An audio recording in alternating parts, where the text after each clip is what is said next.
Hello, नमस्ते, राधे कृष्णा, हर हर शंभू। आपके लिए एक और रीडिंग लेके आ चुकी हूँ जिसका टॉपिक जो रहने वाला है बहुत ही मज़ेदार।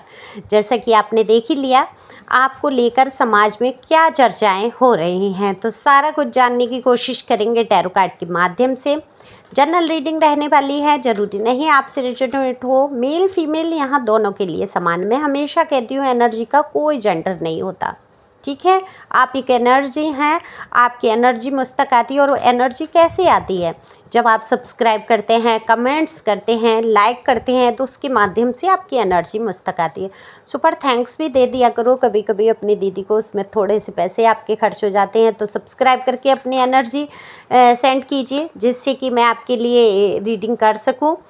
और शेयर कर सकते हैं, हो सकता है किसी के काम आए। और दिए हुए नंबर पे आप संपर्क कर सकते हैं पर्सनल रीडिंग के लिए। ये व्हाट्सएप नंबर है, सिंपल कॉल नहीं लगेगा।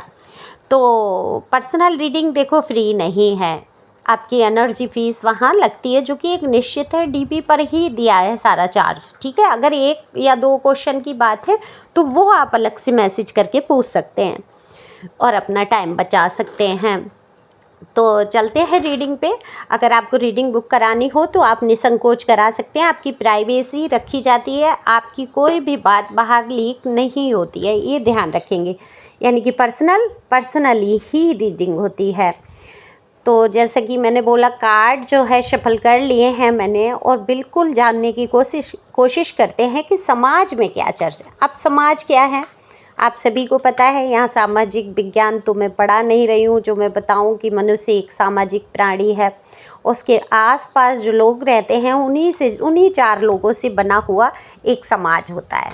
तो आप जिस सोसाइटी में, समाज में रहते हैं, तो वहाँ जिस मानसिकता के लोग होते हैं वो अपने अपने तरीके से बात चर्चाएं करते हैं। तो समाज जो है आपके आसपास का बिल्कुल आपके बारे में बात करते हुए नज़र आ रहा है। देखो, आप में से सबसे ही पहली एनर्जी ये आ जाती है, यानी कि डिवाइन टाइमिंग। यानी कि आप बहुत अकेले, लोनली, बिल्कुल अकेलापन फील करते हुए। और अगर अकेलापन फील नहीं कर रहे, दरअसल आप अकेलापन तो फील कर रहे हैं, मैं बिल्कुल नहीं कहूँगी नहीं कर रहे हैं। अब ये किसकी एनर्जी है, ये तो आप मुझे कमेंट्स में बताएंगे। यहाँ पर अकेलापन बहुत फील करते हुए, एक साथी की ज़रूरत महसूस करते हुए, एक प्यार की ज़रूरत महसूस करते हुए, एक मन पे भारी वजन लिए हुए कोई तो है। आप कौन है ये मुझे बताना। लेकिन हालांकि आपने अपने आप को जो बदला है, जिस तरीके से आपने आगे बढ़ाया है ना, तो डिवाइन का आशीर्वाद तो आपके साथ हमेशा से था। देखो, जो कुछ भी आपके जीवन में हुआ, कुछ अच्छा होता हुआ तो मुझे नहीं नज़र आ रहा है। आपने स्वयं को बांधा, आपको कुछ दिखाई नहीं दिया, आप एक बंधन में बंधे रहे, ऐसे में जिसने कि आपको चारों तरफ से घेर के एक तरीके से समूह बनाकर आपको बहुत बेइज्जत किया गया है। एक ग्रुप दिख रहा है मुझे, एक ऐसा ग्रुप, मैं तो दुश्मनी कहती हूँ उन लोगों को जिनके लिए आप जी जान लगा देते हैं, त्याग पे त्याग किए जाते हैं, पूरी ज़िंदगी आप लगा देते हैं, और वही कुछ घनिष्ठ लोग आपका जीना मुश्किल कर देते हैं। तो आँख पे पट्टी बांध के आपने जो इनका सहयोग किया कि चाहे ये कुछ भी करेंगे लेकिन हम इनका साथ देंगे, तो ये तो कहीं ना कहीं आशीर्वाद था डिवाइन का कि उन लोगों की जो असलियत है आपके सामने आई खुल के। हालांकि देर हुई, तकलीफ़ हुई, आपको कष्ट आपने उठाए, लेकिन आज आपको कहीं ना कहीं सुकून है, शांति है। आप मन को अपना मजबूत कर सके हैं, उधर से अपना मुंह बिल्कुल मोड़ चुके हैं। आपने भी सोच लिया है कि मेरा ईश्वर जो है, मेरी डिवाइन, मेरे एंसेस्टर्स, मेरे जो भी हैं, मेरी रक्षा करने वाले प्रभु, आप जिस भी जाति धर्म के हैं, जिस भी प्रभु को मानते हैं, उनके लिए बिल्कुल सोचते हैं आप कि मेरे ईश्वर मेरे साथ हैं, महसूस करते हैं। हालांकि ये कुछ लड़ाइयाँ तो आपने भगवान से भी लड़ी हैं, डायरेक्ट शिकायतें की हैं कि कहाँ हो तुम, हो भी या नहीं हो मेरे ही जीवन में ये कष्ट क्यों। मुझे बहुत ठसा जब लगता है तो मुझे पता चल जाता है या तो कोई भूखा है या प्यासा है, या खाने जा रहे हैं आप लोग, खाना वाना खाने जा रहे हैं, कुछ तो है। आज रीडिंग लेट करने के लिए मुझे माफ़ करेंगे। देखो, ये जब ठसा लगता है या तो मुझे डिवाइन रोकते हैं आपको कुछ बताने से, या आपकी ये एनर्जी मुझे आ रही है, इंट्यूशन तो यही कह रही है आप में से कोई भूखा है बिल्कुल, या खाने की तैयारी में है, या बना रहे हैं तो अंदर से कुछ भूख लग रही है, या पूरा दिन आपने भूख में निकाला है, कुछ खाया नहीं है। क्योंकि आपकी जो भी एनर्जी होती है, जो लोग मुझसे कनेक्ट होते हैं वो मुझसे आगे कनेक्ट होते हैं। देखो पिछले वीडियो में मैंने ये बताया, ये हुआ था मेरे साथ, और मैंने कहा था कि बहुत सारे लोग भूखे हैं, हो सकता है इसी चैनल पे या दूसरे चैनल पे मैंने बोला, तो बहुत कमेंट्स आए थे मेरे लिए कि हाँ मैम हम भूखे हैं, हम खाना खाने जा रहे हैं, या हमें फुर्सत नहीं मिली है, हमने खाना नहीं खाया। तो यहाँ कमेंट्स करके बताना मुझे, क्योंकि इंट्यूशन होता ही तब है जब कुछ होता है। तो देखो, चर्चाएं आपके आसपास समाज के जो लोग हैं वो बिल्कुल आपके लिए कर रहे हैं, बिल्कुल कह रहे हैं। जो दुख से, जो तकलीफ़ से आप गुजरे, जो ऐसे लोगों से आप घिरे रहे, बिल्कुल भी आपके लिए अच्छे नहीं थे, उनके मुखौटे जो है डिवाइन ने आपके सामने लाकर रखे हैं, और आज आप समझ पाए हैं कि आप कैसे लोगों से घिरे रहे। तो अकेले तो पड़ ही जाएंगे जब आप सच्चाई के साथ खड़े हो जाते हैं, जब आपको पता चल जाता है कि आपके साथ इतनी इतनी बड़ी धोखेबाजी हो गई, तो आप अकेले तो पड़ ही जाएंगे। मन टूटा है, दिल टूटा है, लेकिन आपने ईश्वर को समर्पित करते हुए अपने आप को संभाला है।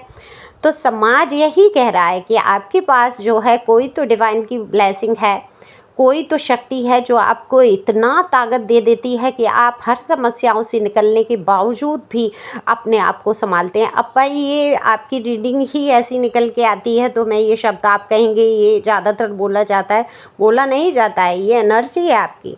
आप अपने आप को धीरे धीरे मजबूत कर रहे हैं। हालांकि पास्ट की बीती बातों में मुझे आप खोते हुए नज़र आते हैं, है ना, लेकिन आप, मुझे बहुत ये दिख रहा है फिर भी आपने अपने आप को संभाला है, अपने ऊपर रख रखाव पे ध्यान देना शुरू किया है।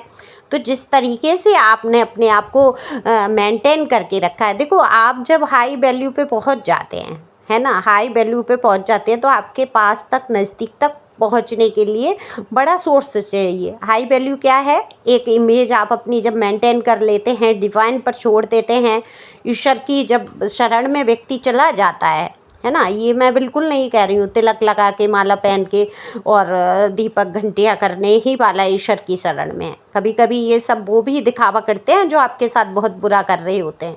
मैंने तो खुद आंखों से देखा है, फालतू का दिखावा करेंगे, घंटों भजन कीर्तन कर रहे हैं सिर्फ दिखावे भर का। ठीक है, लेकिन ईश्वर तो बड़े दयालु हैं, भोलेनाथ तो वैसे ही भोले हैं, वो तो पापियों को ताड़ते हैं। आपने देखा होगा पहले के राक्षस जो थे तब का जप करते थे, लोगों को परेशान भी करते थे, लेकिन ईश्वर स्वयं उनके सामने प्रकट होते थे और उनको आशीर्वाद दे देते थे।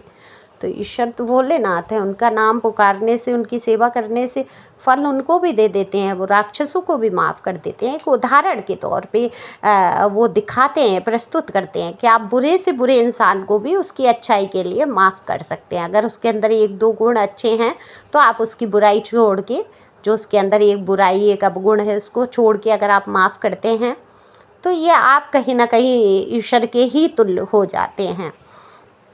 तो चर्चाएं समाज में आपकी हैं, आपके चरित्र के बारे में कई चर्चाएं हैं, जैसे कि आप स्ट्रॉन्ग हुए हैं, अब आप किसी को भाव नहीं देते हैं, लव वगैरह से, जैसे कि आपके जीवन में आप चाहते ही नहीं हैं कि आपको किसी पचड़े में पड़ना है, असलियत से काफ़ी कुछ रूबरू हो चुके हैं। दिल तो टूटा ही आपका, एक बार धक्का तो लगा ही आपका, लेकिन सबक अच्छा खासा सीख लिया। अब एक बात तो है, देखो प्यार भरा दिल है, उसमें से प्यार तो ख़त्म कोई नहीं कर सकता। अब ये प्यार कई हिस्सों में बँट जाता है, भगवान से प्यार हो जाता है, दोस्त हैं, लोग हैं, जानकार हैं जिनकी सहयोग सहायता करते हैं, वो भी प्यार है, माता पिता के लिए प्यार हो सकता है ना। प्यार तो प्यार ही है, भावनाएं थोड़ी अलग हो सकती हैं। तो प्यार से वंचित नहीं है आप, प्यार आपके अंदर कूट कूट कर भरा है, तो बाकी लोग भी आपसे प्यार करते हैं। इज्जत सम्मान जो आपको मिल रहा है, समाज देखता है, समाज की हर नज़र होती है। समाज ने वो भी देखा जब आपकी बेइज्जती की जा रही थी, आपको नीचा गिराया जा रहा था, तो साथ के साथ ईश्वर आपको उठा भी तो रहे थे। गौर करो, आप कहाँ पे ऐसा हुआ कि आपको बेइज्जत किया गया और तुरंत आपको इज्जत ना मिली हो, या कुछ दिनों बाद उसी इंसान के सामने आपकी इज्जत बढ़ के आई है। तो आज कुछ तो है आपके अंदर, देखो वैल्यू है आपकी अपनी, है ना। मैंने बोला हाई वैल्यू, तो हाई वैल्यू जैसे जैसे आपकी होती जाएगी, निगेटिव लोग दूर होते जाएंगे। तो लोग कह रहे हैं कि आपने अपनी एक पहचान बनाई है, ईश्वर की ब्लेसिंग आपके ऊपर है। आप ठीक है, आप अकेले रहते हैं या अपने अकेलेपन से जूझ रहे हैं। कभी कभी समाज में ये भी चर्चा होती है कि आप शादी करेंगे या नहीं करेंगे, या अगर शादी नहीं हुई है जिसकी और शादी के बारे में सोच रहे हैं, तो वहाँ पर मुझे शादी संबंध को लेके बहुत बात और चर्चाएं नज़र आती हैं कि ये शादी हो नहीं रही है, क्या कारण है, क्या मतलब कुछ ना कुछ समाज में ये होता है कि चर्चा उनको करनी होती है। तो ये इसी प्रकार की आप मतलब नहीं रखते होंगे, मैं देख पा रही हूँ यहाँ कि अब आप लोगों से ज़्यादा घुलना मिलना, बैठना, फिजूल की बातें, आपको अगर बैठ भी गए तो समूह में, अगर जैसे कोई शादी है, प्रोग्राम है, फंक्शन में अगर आप गए हैं, तो वहाँ पर अगर फिजूल कोई टॉपिक चल रहा है, जैसे कि बहुत लोग होते हैं ना कि खाना नहीं मिला, ये इनके यहाँ चाय अच्छी नहीं है, इनके यहाँ कोई भी चीज़ मैनेज नहीं हो पा रही, ऐसी बुराइयाँ जो करते हैं ना, इसकी उसको देखो कितना नक चढ़ी है, या ऐसी है, चढ़ा है, नक चढ़ा है। तो ये सारी जो बातें हैं ये आपको बहुत बुरी लगती हैं। तो आप थोड़ा समाज के लोगों से कटते हैं, क्योंकि समाज में 4 व्यक्तियों के बीच में वही सफल हो पाता है जो बुराई करने में माहिर होता है, और आपको बुराई भलाई पसंद नहीं है, क्योंकि आप एक डिवाइन सोल हैं। और ये कहिए कि डिवाइन टाइम चल रहा है। आपको ये भी मैं बता दूं, खुश हो जाओ कि आपके साथ बुरा करने वालों के साथ अब होने वाला है बहुत बुरा, क्योंकि ये डिवाइन टाइम है, तो उनको अपराध की सज़ा मिलेगी, उनको कर्मा मिलेगा। जो हाय निकली है आपके दिल से, जो आपने अंतरात्मा से जो दुआएं की हैं, वो कहीं ना कहीं कबूल होती नज़र आ रही हैं। तो समाज में आपके प्रति एक सम्मान, एक इज्जत, एक रुतबे वाली भावनाएं बनती हुई मुझे नज़र आ रही हैं, और ये रुतबा, ये इज्जत आपने स्वयं ने कमाई है। तो इसी प्रकार से आगे बढ़ते रहें, खुश रहें, मस्त रहें। आज की रीडिंग लेट हो गई, उसके लिए मैं क्षमा चाहूँगी। ये आप आज सुन सकते हैं, कल भी सुन सकते हैं, फुर्सत से आराम से सुना करिए। एक बार वीडियो समझ नहीं आए, दोबारा आराम से सुनेंगे तो बहुत सारी चीज़ें, बहुत सारी गाइडेंस आपको निकल के आती हैं। और जीवन में बहुत उलझन है तो सोचो मत इतना पैसों की, रीडिंग करा लो। अगर मेरा आपको बहुत महंगा लगता है तो आप कराओ। देखो आधा घंटे की फ़ीस लोग 10-10 हज़ार लेते हैं, मैं तो बहुत ही कम है फ़ीस।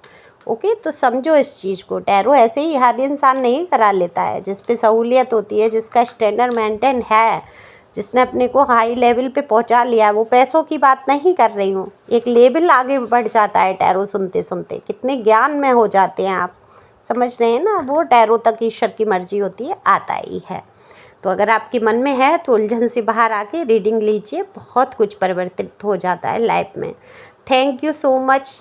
आप लोगों का जो इतना प्यार देते हैं, कमेंट्स करते हैं, उनका तहे दिल से शुक्रिया करूँगी। बहुत रीडिंग आसान होती है आपके कमेंट्स से, आपकी एनर्जी पूरी आती है मुझ तक। तो एक लाइक तो बनता ही बनता है इस बात पे। Thank you so much. Thank you angel, thank you God.